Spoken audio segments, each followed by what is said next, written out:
What is going on, Tentacrew? My name is Billy the Squid, and Trials of the Dragon King just dropped for Stranger of Paradise Final Fantasy Origin, the first of 3 DLC slated for this Final Fantasy 1 remake, reboot, whatever you want to call it, the origin story of the one and only Jack Garland. With Trials of the Dragon King promising to put you up against the might of Bahamut itself and introducing the Warriors of Light to the storyline, these introductions might have piqued your interest enough to potentially pick up this game if you had not already. And that is what this review is for, to let you know if the base game would be something you would be interested in to get you through to the DLCs. So welcome one and all to this pre-DLC review of Stranger of Paradise Final Fantasy Origin. Let's get into it. Set in the Final Fantasy 1 universe, or at least a spin-off of the Final Fantasy 1 universe, you actually start the game off with only 3 Warriors of Light: Jack, Ash, and Jed. But as the story progresses, you get more characters that you can add to your roster, more jobs, more enemies to fight, and more epic bosses to bring down. On paper, a remake of Final Fantasy 1 seems like it would be a no-brainer, but they did not take the easy route when it comes to this remake, reboot, whatever you want to call it. And they have completely retconned a lot of the stuff that you know about Final Fantasy 1 and added a lot more depth to the character development, the world building, and stuff like that. Some of it for the better, some of it for the worst, and we'll get into that. But first and foremost, let's talk about the graphics, because that is probably one of the biggest downsides to this game overall. I don't know what happened in the development cycle of this game that made it so that the graphics took a back seat to everything else, but it truly feels that way. With such highs in other aspects of the game, the graphical fidelity just is unacceptable at this point. And I don't tend to say that very much about games, but from a AAA studio like Square Enix and a well-renowned game developer such as Team Ninja, you would think that they would have put a little bit more effort into it, but no, this game does not look good, plain and simple. Now, there are times when the game looks passable, and that tends to be in the midst of combat when particle effects are flying around. Yes, the game looks decent at those points, but even then, it does not hold a candle to what modern day games should look like. The footage you're seeing behind me is from the PS5 version of the game, and I genuinely don't believe that there is any difference between the PS4 version of the game, the PS5 version of the game, and minimal difference to the PC version of the game, which from my understanding has some optimization issues, some frame rate issues. It's just not very well optimized for the PC client, as most Final Fantasy and Square Enix games are not. Where the graphics really hit an all-time low is during any of the cutscenes, or particularly in the main city of Cornelia itself. Just a drab environment, very low graphical fidelity on all of the buildings and structures and the town itself.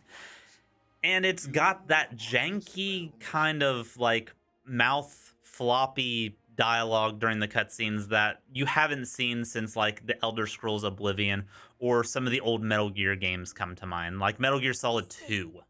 And given that Cornelia is not meant to be a world that you fight in, I would like to say that the actual combat environments are an improvement, but they simply are not. Yes, there are some improvements in texture qualities and stuff like that, but it still feels a generation behind in comparison to modern day AAA standards. And as the game plays more and more, and as you go through more and more levels, you can see where the development crunch time started to kick in. And as the game goes on, the environments get worse and worse as far as specialization of the rooms, textures on the walls and stuff, and just overall care for the level design in general. The first few levels already had a maze-like feel to them, where it was kind of hard to get your bearings, not a lot of landmarks to go off of, whereas later levels simply become a run around trying to find where you were going, because literally everything looks the same. And I'm not sure if they are aware of that, because some of the characters actually bring that up later in the game. Every room looks the same to me. Easy to get lost. Not if you pay attention. There are differences. Burn! Time for a change. And this goes for both the look of the levels as well as the level design itself. Another low point in my book where it's simply just hallways leading to rooms that have fights in them, leading to other hallways, leading to more rooms that have fights in them. There's no dynamicness to the level design. There's no unique aspects. It's literally just a hallway leading to a fight room, so on and so forth. Some of the levels have some unique functions, such as these walls that will come to you, and if you don't destroy the wall before it pushes you off the ledge, you die. That's kind of neat.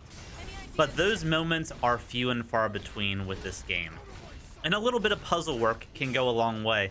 But once again, the puzzles in this game tend to be more along the lines of, oh, destroy this thing to access the next part of the castle, whether it be a lava geyser that's filling up the floor with lava so that you can't pass through it, or you need to go and fight this room full of enemies to get a key to open a door. That's about as far as the puzzle work goes, and I was expecting a little bit more. Final Fantasy tends to have not the most in-depth puzzles, but they're at least a little bit more engaging than go here, kill this, return, open door.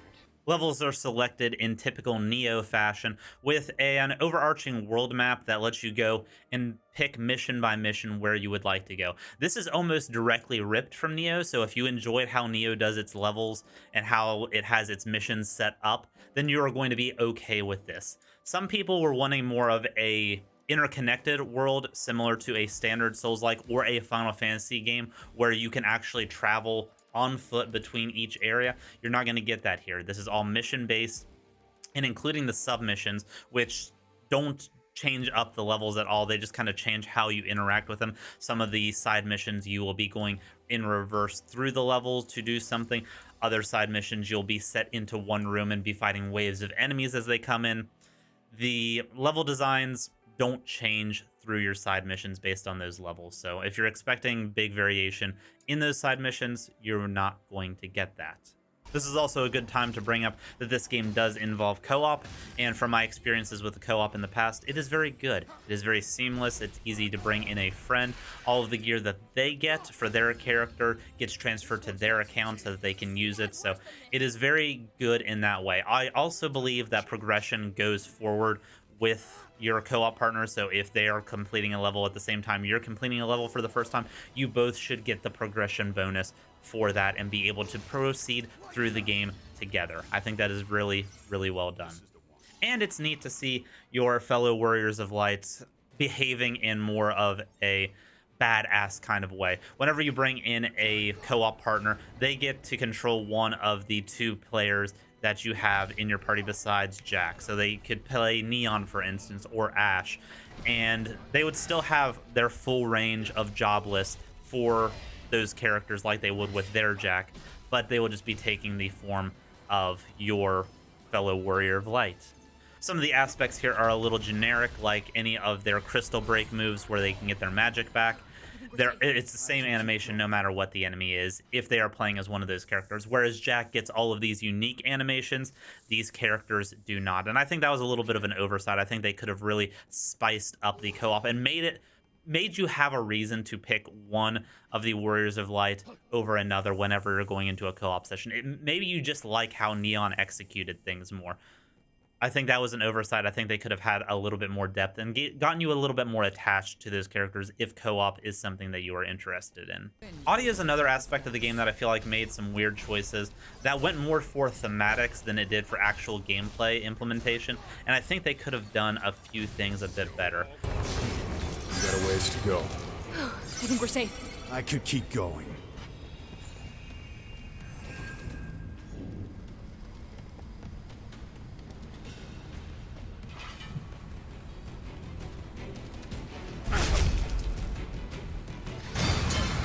So hot. I might pass out. Yeah, let's go around. The soundtrack for the game has this kind of technologically high tech fantasy feel to it when you're in a world that is more of a high fantasy, swords, stuff like that. It felt a little bit out of place. As the story progresses, it becomes more and more apparent where the storyline is going, and it makes a little bit more sense to have this style of a soundtrack to the game. That being said, it never felt 100% in place or in the universe with what you were doing. There's also no real standout track outside of the intro track, which I think the title screen track is the best track of the entire game. And enemy and player sounds aren't anything to write home about either. The voice acting is fine. It's your standard Final Fantasy voice acting. Whether you like the cringe or not, it is going to be there. And maybe a little bit higher on the cringe factor, at least in the early stages of the game, when you're not sure what the hell is going on and everything just seems really random and out of place. It does make a little bit more sense as the story goes on, but boy, are there some weird memeable moments, as I'm sure you have seen, with some of the dialogue choices for this game. In combat, the characters do try to get like a dynamic talk to the combat, but it does never hit home, kind of like what Final Fantasy 15 did with its dynamic speech during combat. Yes, even in Final Fantasy 15, the dialogue options kept getting repetitive, but in this game, they get repetitive a lot more early. There's a lot more limited line choice for your Warrior of Light friends, and it does get repetitive over and over. And there are some key trigger points that will like progress story as you're walking through the level, where one character will spout some exposition about where you're at. But during the moment-to-moment combat, it does get a little bit bleh. This isn't fighting game levels of annoying, but it does get annoying eventually. As far as enemy sounds, they are good. I feel like the enemy sounds are good, although they do tend to kind of get mashed together in the heat of combat between your combat sound effects, enemy combat sound effects. You're not going to be able to differentiate anything during combat based on sound alone. I feel like they could have made some effort here, because one of the frustrating points of the combat that I will get to later is being no-scoped from off-screen by something that you didn't know was coming at you. I feel like if there was more of an audio cue to some of these moves, then the frustration factor wouldn't be as high, because you could learn to listen out for it and maybe dodge on command from that. You're not going to be getting that kind of dynamicness with this sound system. It is mainly just to sound cool during combat, and it does do that very well, even if it is a bit chaotic. The next thing I want to talk about is enemy design and number of enemies in general, as I feel when you have the entire Final Fantasy bestiary to pull from, I still feel like they didn't push the envelope enough.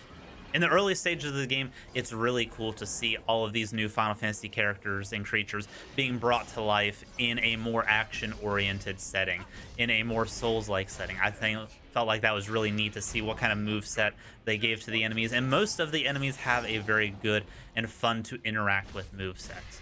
But again, this is the Final Fantasy bestiary that you are going up against, and when you only pull like 15-ish or 20-ish enemies from that large grouping of Final Fantasy enemies, it's a bit disappointing. I was expecting, as the levels progress, to see more and more and more unique enemies coming out. And at the end, like later stages of the game, it became like a bingo card. Oh, am I going to see another bat enemy? Am I going to see another skeleton enemy? Where are the Curials? Haven't seen them for a while. I no longer felt that sense of wonder, like, oh, is there going to be a new enemy that's going to be coming up? I was more concerned with, oh, what groupings of enemies are they going to put together? And maybe that was a logical design choice, where they get you familiar with the individual enemies early in the game, so that they can experiment with groupings of enemies later in the game, enemies that you are familiar with, so that you're not being overwhelmed by a new enemy as well as older enemies. But for me personally, I would have liked for them to have taken full advantage of the Final Fantasy enemies that they have access to and really have expanded that out, probably double what this game currently has as far as base enemies go. I do not have that critique for bosses, though. The boss design of this game is, I feel like, one of the high points of this game. As most Souls-likes tend to be, they really tend to hammer down boss design very, very well. And I feel like with the gameplay stylings of this game, all but maybe one or two of the bosses feel fair and engaging and fun to actually deal with in combat. There are some frustration factors with some of the bosses, but I don't feel like that is a flaw of the bosses themselves, as it is a flaw of the overall combat systems in general, which we will get to later. But on a surface level, moveset wise, aesthetics wise, variety wise, the bosses in this game are extremely well implemented, And I think any Final Fantasy fan is going to be very giddy whenever they get up to a boss room to see what the next enemy that they are going to come up against is, because it's really neat to see some of the more iconic Final Fantasy enemies brought to life through boss fight. And for me personally, knowing that this was going to be a Final Fantasy 1 kind of reboot, I was very excited to see how the Four Fiends held up in this style of game, and I can definitely say I was not disappointed with any of the Four Fiend fights. I feel like they are all very well done and do justice to that original big bad from the Final Fantasy universe. And pulling back to the environmental design real quick, the Final Fantasy universe was a lot of inspiration for this game. Once you go through the game, you recognize that each level is meant to take aspects from the other Final Fantasy games and kind of integrate them in. I feel like this was an interesting concept that could have been done a lot better. With a few notable exceptions, I feel like later in the game, you will get to a level that is the floating continent from Final Fantasy VI, complete with the 3 statues of magic that you have to go and deactivate to be able to get to the final boss. And if you've played Final Fantasy VI, you know what the final boss is going to be for the floating continent. And I feel like that was probably the best implementation of them pulling from a different game and injecting it into this game. The other ones, while you can see what they were going for, it never felt as impactful as it could have been.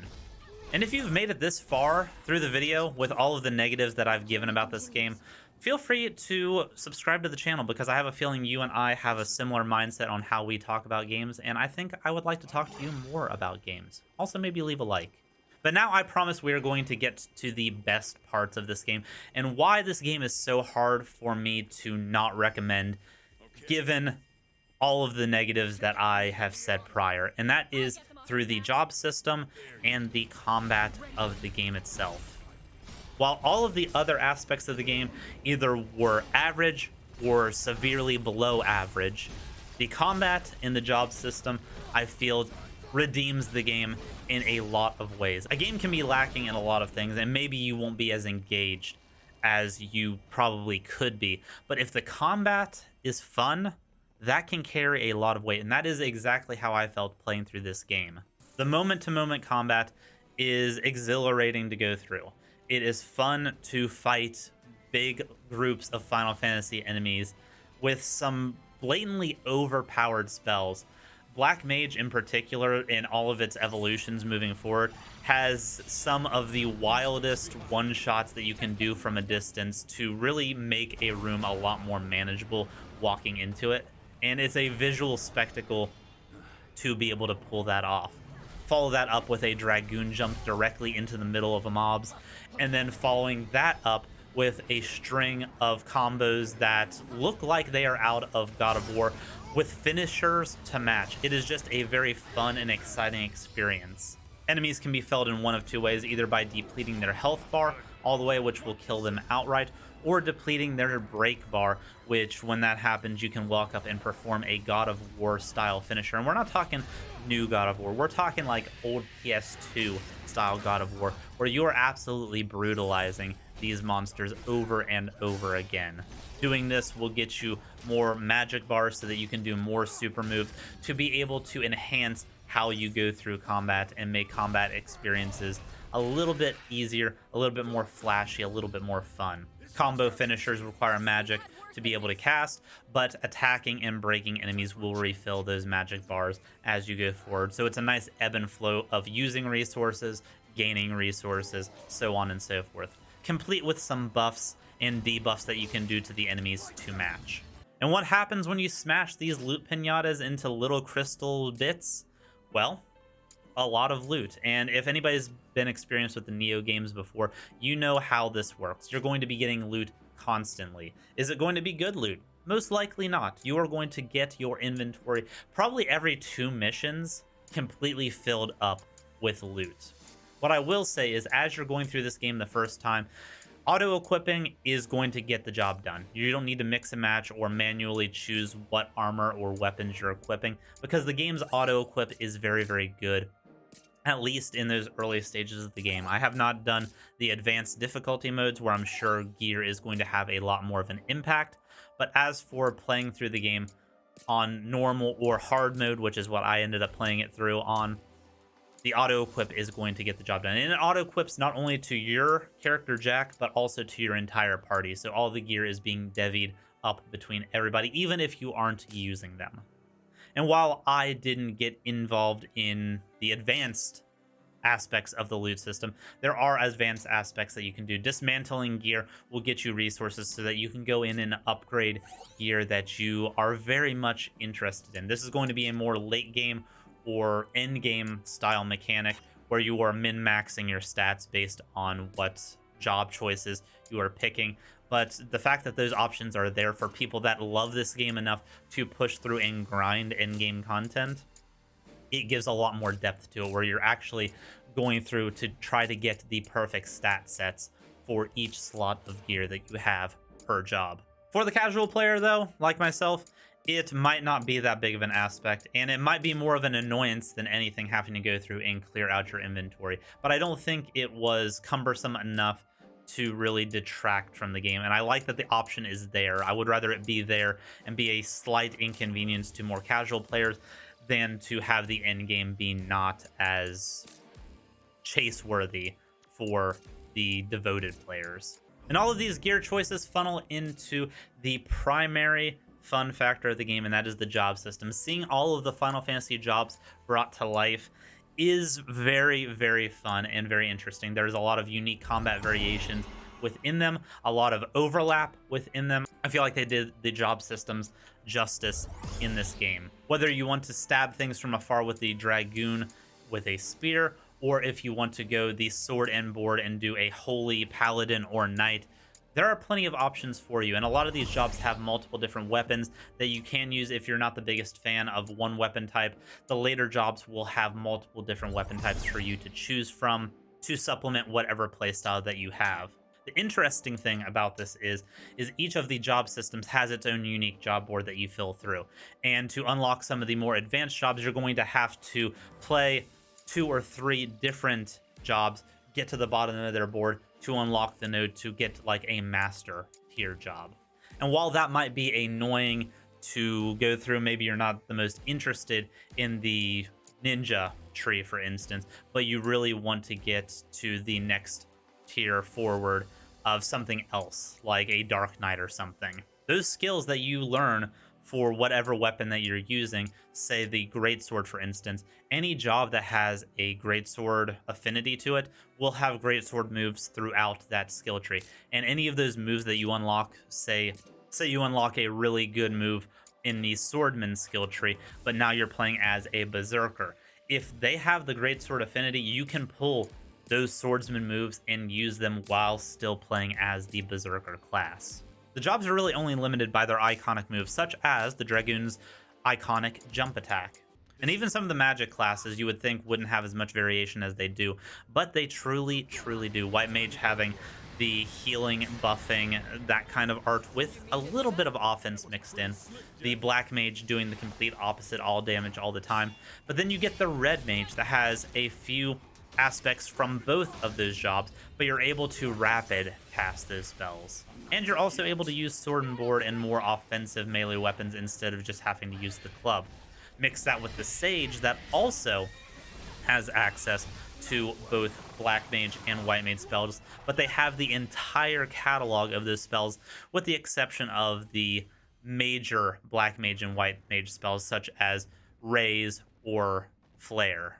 Mixing and matching jobs is a lot of fun, and it honestly really makes you want to go through each of the jobs independently just so that you can unlock those moves. Say you have no interest in playing the Knight, but you really want some of the Knight's moves for whatever master job you are playing. You need to go through that class to be able to get them, and I feel like it's a neat incentive to experiment with other job classes. And while some people might not be on board with this style of system where the weapon type is more important than the job class itself, I feel like this gives a little bit more variety to mix and match the playstyles and not lock you into a specific role quite as hard, even though each job does have one thing that it excels at more so than the others. And this all leads to a very fun combat experience. As I've said before, the moment-to-moment combat is the highlight of this game. And while in the later stages of the game, the difficulty doesn't get amped up as far as the enemies getting more difficult, but more so the room combinations of enemies, where some of it just feels like it is out to get you. Enemies that can attack you from a mile away with something that you have no way of reacting to unless you are directly looking at them. But you can't exactly look directly at them because you have other enemies that are rushing you down, and there's no way to split the attention properly. The AI in this game is very good. It actually does a lot of work for you, and you can effectively have the AI play through the game for you if you really wanted to go that route. It would take a while, but the AI is good enough to get that job done. I would have liked to have had a way of directing the AI a little bit better so that they can tie up some of the more high threat targets while you're dealing with some of the trash mobs around them. Then you can all focus in on the high threat together. That would have been cool, but I feel like that would have been a little bit too much AI control and might have made the game a little bit too easy in that regard. And as far as difficulty goes, I feel like this game hits difficulty pretty well. It does have difficulty options for you, which is something that most Souls-likes do not have. And I would recommend, if you are familiar with action RPGs, familiar with Souls-like, if you've played Neo in the past, definitely play this game on hard mode. That's what I ended up playing it on, and it felt like the correct difficulty to play on. It wasn't overly frustrating. I wasn't getting one shot quite as much as what I was in Neo, although that aspect is still very much there, where you can just get one shot or stun locked out of the blue, and it doesn't feel like there's a lot you could have done about it. So if you're somebody who saw the Trials of the Dragon King DLC announcement trailers and are kind of excited about it and thinking about picking up Stranger of Paradise Final Fantasy Origin, would I recommend that player do that? And that's a yes and a no. It's a very mixed bag answer, because on one hand, there are a lot of shortcomings with this game. There's a lot of things this game does not do very well. But there are a lot of things that the game excels at. And particularly if you are a fan of Final Fantasy games, if you are a fan of Souls-like games or action RPGs in general, I could not recommend this game more. From start to finish, I only did the main story quest. I didn't do any of the side missions that would have potentially burnt me out. But from start to finish, I enjoyed this game the entire way through. There was not any aspect of the game where I was just like, okay, yeah, I'm done, or where I felt like I was having to force myself to play through this game just to be able to finish it. I enjoyed it entirely, and that carries on the job system and how fun the combat is in general. If you're okay overlooking mediocre graphics, if you are okay with the level design being very, very old school in its hallways to rooms to fights, wash, rinse, repeat, if that is okay, that's not something that's going to detract you, then yes, this is going to be a game that you are going to get a lot of enjoyment out of, and potentially the DLC is going to add a lot more depth to that as far as in-game stuff goes.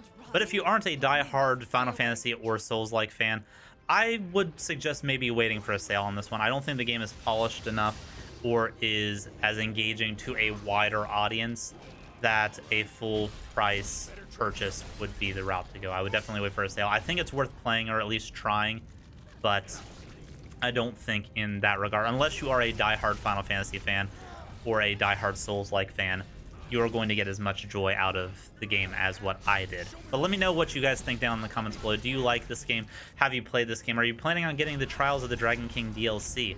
And if this video is helpful for you, don't forget to like the video and maybe subscribe to the channel. We are going to be doing a lot more content similar to this in the future. But until next time, Tenta Crew, much love. Bye-bye.